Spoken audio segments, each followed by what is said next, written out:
Hello মিডিয়াবাসী, কেমন আছেন আপনারা? সোশ্যাল মিডিয়াতে আলোচিত কিছু রাজনৈতিক খবর ও পোস্ট নিয়ে আমাদের আজকের এই আয়োজনে আপনাদেরকে স্বাগতম। তো চলুন দেরি না করে শুরু করা যাক। প্রথমেই একটা হৃদয় বিদারক ঘটনা দিয়ে শুরু করি। এটা হলো সেই শহীদ ইয়ামিনের কবর, যার ভিডিওটা আপনারা হয়তো দেখেছিলেন। তাকে পুলিশের গাড়ির থেকে ফেলে দেওয়া হয়েছিল। যখন ফেলে দেওয়া হয়েছিল, ভাইটি তখনও জীবিত অবস্থায় ছিল, কিন্তু তিনি কয়েকদিন পর হাসপাতালে চিকিৎসারত অবস্থায় মারা যান।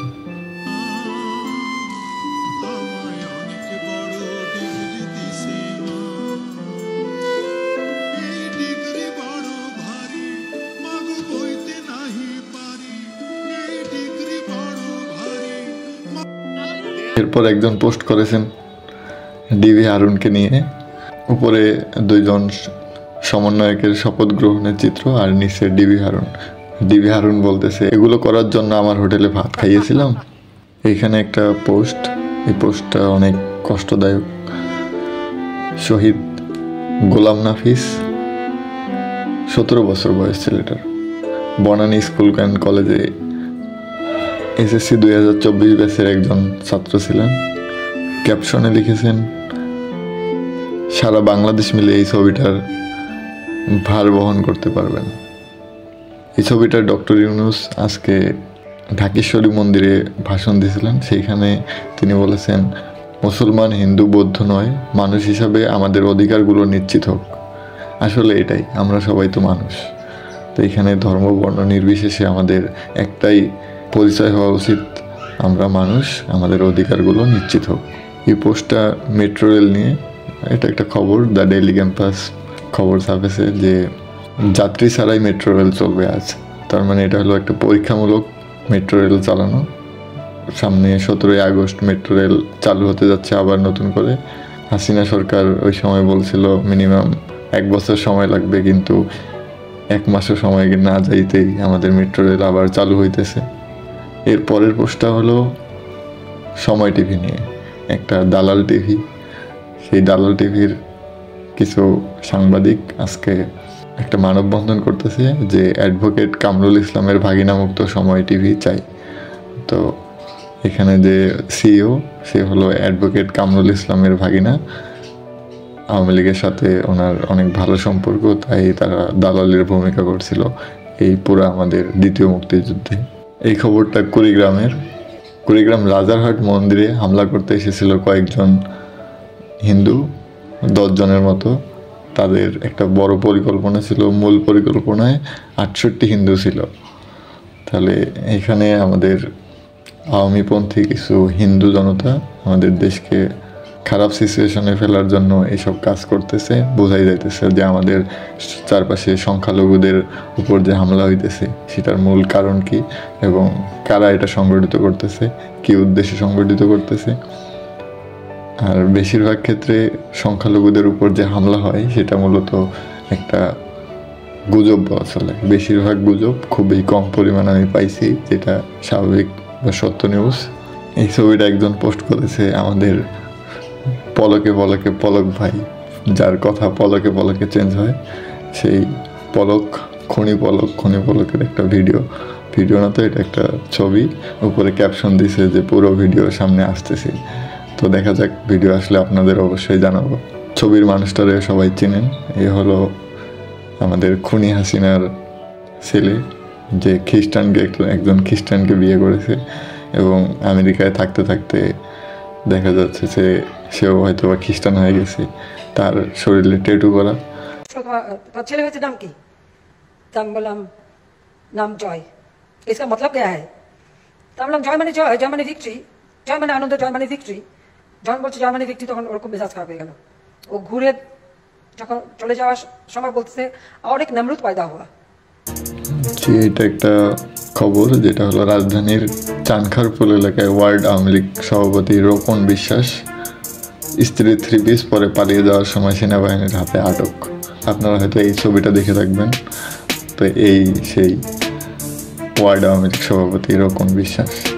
গতকাল আমাদের স্বরাষ্ট্র উপদেষ্টা, ইনি ছিলেন 111-এর একজন কুশলী, তো তিনি গতকাল একটা ভাষণে বলেছিলেন যে দেশে আসেন কিন্তু গন্ডগোল পাকাবেন না। শেখ হাসিনার উদ্দেশ্যে কথাটি বলেছেন। ছবির মানুষটাকে সবাই হয়তো চিনবেন, যেটা হলো কুমার বিশ্বজিৎ। এখন যে ইদানিং সংখ্যালঘুদের উপর হামলার ঘটনাগুলো ঘটতেছে, তারা সবাই এটারে বলতেছে জামাত বিএনপির দোষ দিতেছে, কিন্তু যখন কুমার বিশ্বজিৎকে হত্যা করা হয় তখন সে সংখ্যালঘু ছিল না। তখন হিন্দু বা অন্য বিধর্মী যারা আছে তারা এইসব নিয়ে কোনো কথা বলে নাই। তখন কুমার বিশ্বজিতের উপর হামলাটাকে সংখ্যালঘুদের উপর হামলা হিসেবে ধরা হয়নি, কারণ কুমার বিশ্বজিৎ আওয়ামী পন্থী ছিলেন না।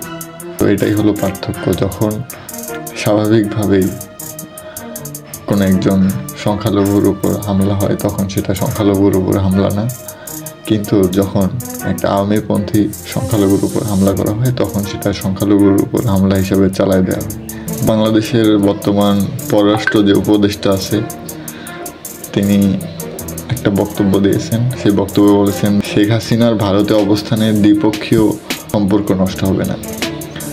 তো একজন খুনি সরকারকে, একজন দানব সরকারের, একজন টাকা পাচারকারী, লুটকারীকে যদি আমাদের পার্শ্ববর্তী দেশ, একজন ফেসিস্টকে যদি একজন পার্শ্ববর্তী দেশ স্থান দেয়, তাহলে কি এটা তাদের সাথে আমাদের সম্পর্ক রাখার কতটা যৌক্তিক, এটাই এখন প্রশ্নের বিষয়। তো সবাই এটা নিয়ে সমালোচনা করতেছে যে পররাষ্ট্র উপদেষ্টার এই কথাটা নিয়ে, যে কেন তারা ভারতের সাথে দ্বিপক্ষীয় সম্পর্ক নষ্ট হবে না, এই কথাটি বলছিল। এই ছবিটা আমাদের সামনে ঘুরতেছে। ছবিটার অর্থ হলো সংখ্যালঘু বা ডাকাত যারাই আপনি প্রকৃত মুখোশ যদি খুলে দেন তাহলে দেখবেন যে তারাই ছাত্রলীগ। এই শিল্পীটাকে সবাই চিনে থাকবেন। তার গানের জন্য আমাদের এই স্বাধীনতার সময়ই তাকে জেলে রাখা হয়েছিল, কয়েকদিন রিমান্ডও দিয়েছিল। তিনি যখন শুনছিলেন তার জন্য রাস্তায় অনেক মানুষ নেমে পড়েছে, তাহলে দাঁড়িয়েছে। তো কারাগারে তিনি তার চোখের পানি ধরে রাখতে পারেন। পরবর্তী পোস্ট আমাদের জনপ্রিয় অভিনেতা আরফিন শুভকে নিয়ে। তো এইটি হলো যে গত কিছুদিন আগে মুজিব বায়োপিক নামে একটা মুভি হয়েছিল, সেইখানে আরফিন শুভ অভিনয় করেন এবং 1 টাকার বিনিময়ে অভিনয় করেন মূলত। কিন্তু সেটা 1 টাকা ছিল না, শুভ সরকারের কাছ থেকে 10 কাঠা প্লটের একটা বরাদ্দ পান রাজুকে।